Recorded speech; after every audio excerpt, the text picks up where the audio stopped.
ഈ ഇൻസിഡന്റ് ഈ ഉരുൾപൊട്ടൽ നടന്നതിന്റെ പിറ്റേ സമുദ്രത്തിൽ തന്നെ ഇവിടെ ഫീൽഡിലുണ്ട്. ഞാൻ ഈ പ്രദേശത്ത് തന്നെ ഉള്ളത്.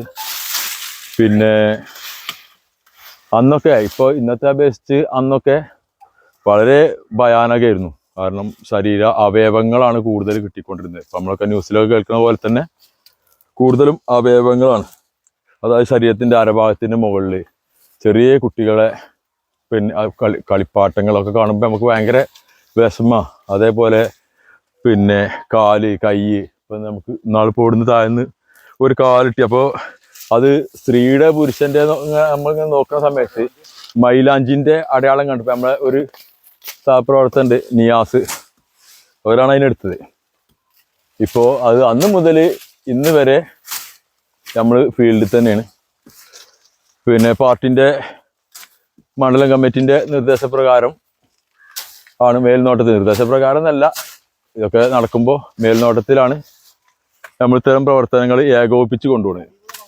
ഒരുപാട് സംഘടനകളും പാർട്ടികളും ഒക്കെ കർമ്മനിരതരാണ്. എല്ലാ പാർട്ടികളും, ഒരു പാർട്ടിനെ വെച്ച് പറയാനല്ല.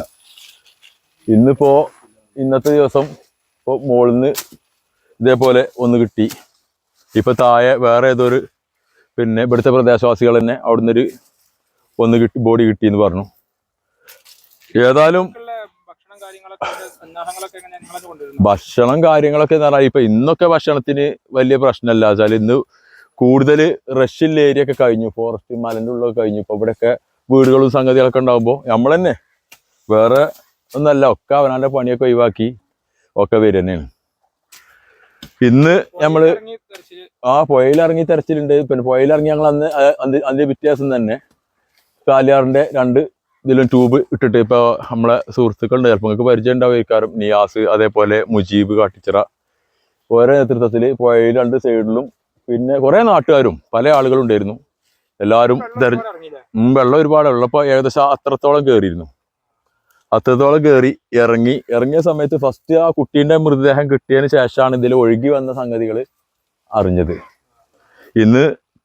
ഇന്നിപ്പോൾ ഇവിടെ 350 അധികം ആളുകളുണ്ട്.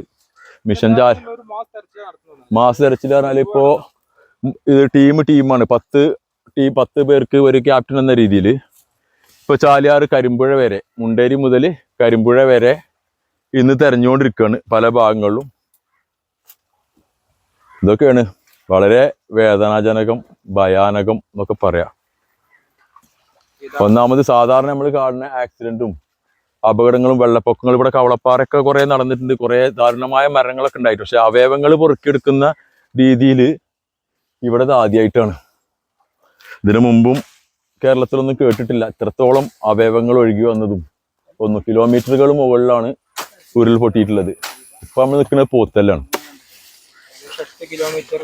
8 ഇവിടുന്ന് മുണ്ടേരിക്ക് ഉണ്ട് 12 കിലോമീറ്റർ, 9 കിലോമീറ്റർ. അവിടുന്ന് ഫോറസ്റ്റ് കൂടെ ഒരു 10-30 കിലോമീറ്ററിൻ്റെ അടുത്തൊക്കെ ഉണ്ടെന്ന് പറഞ്ഞിട്ട്. ഏതായാലും അത്രത്തോളമൊക്കെ കുറേ പരമാവധി ഞങ്ങൾ ഫോറസ്റ്റിലൂടെ പോയിരുന്നു. ഒരുപാട് മൃതദേഹങ്ങളും ശരീരാവയവങ്ങളും അതേപോലെ ആന്തരിക അവയവങ്ങളും കുട്ടികളെ മൃതദേഹങ്ങളൊക്കെ കിട്ടുമ്പോൾ ഭയങ്കര പ്രശ്നമാണ്, ഇടങ്ങേറാണ്. ഏതായാലും ഇതാണ് വളരെ സങ്കടകരമായ കാഴ്ചയാണ് നമ്മൾ കേട്ടുകൊണ്ടിരിക്കുന്നത്. വയനാട് ദുരന്തത്തിൻ്റെ ഫലമാണ് ഈ ചാലിയാറിൻ്റെ തീരത്തിലൂടെ ഇപ്പോഴും നടന്നുകൊണ്ടിരിക്കുന്ന തിരച്ചിൽ. രാവിലെ തുടങ്ങിയ തിരച്ചിലാണ്.